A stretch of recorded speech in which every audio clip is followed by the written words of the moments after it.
मंत्री जी, संसार में यूं तो अनेक राजा राज्य करते हैं, किंतु ऐसे बहुत ही थोड़े होंगे जो प्रजा के हितैषी और धर्म के समझे जाते हैं।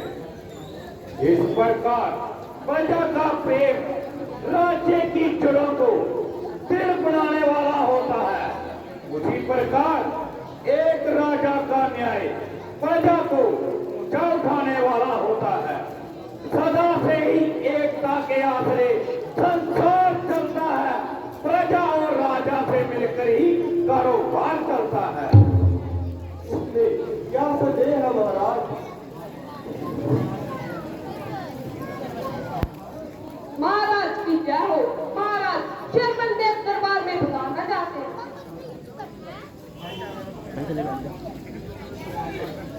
पधारिए पधारिए श्रवणदेव, पधारिए।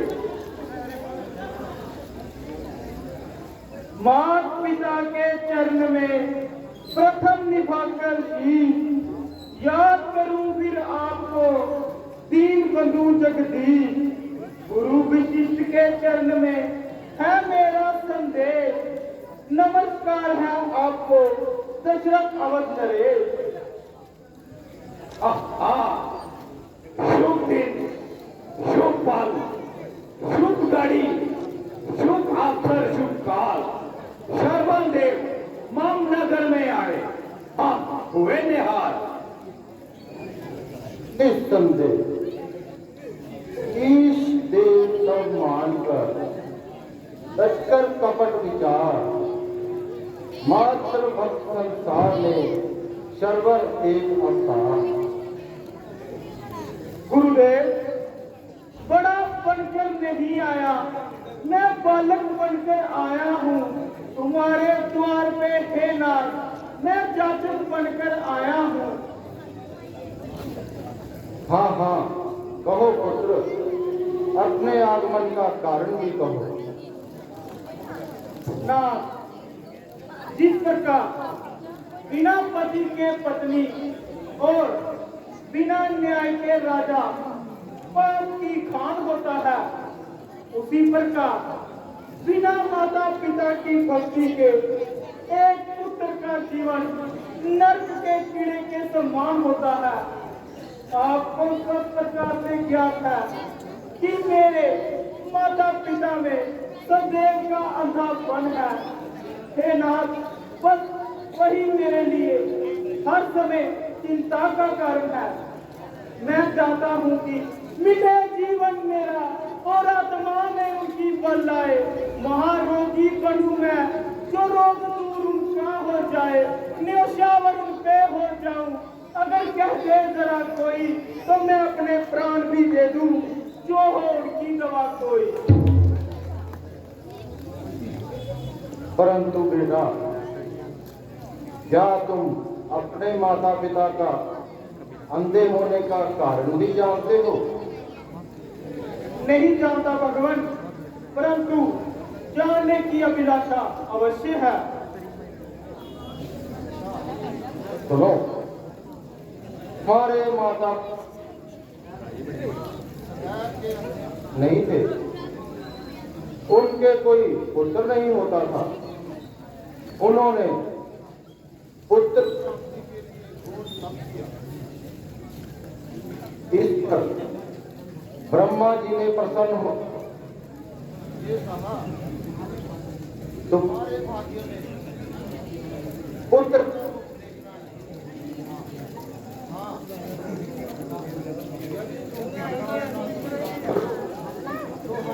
पुत्र दे सकते।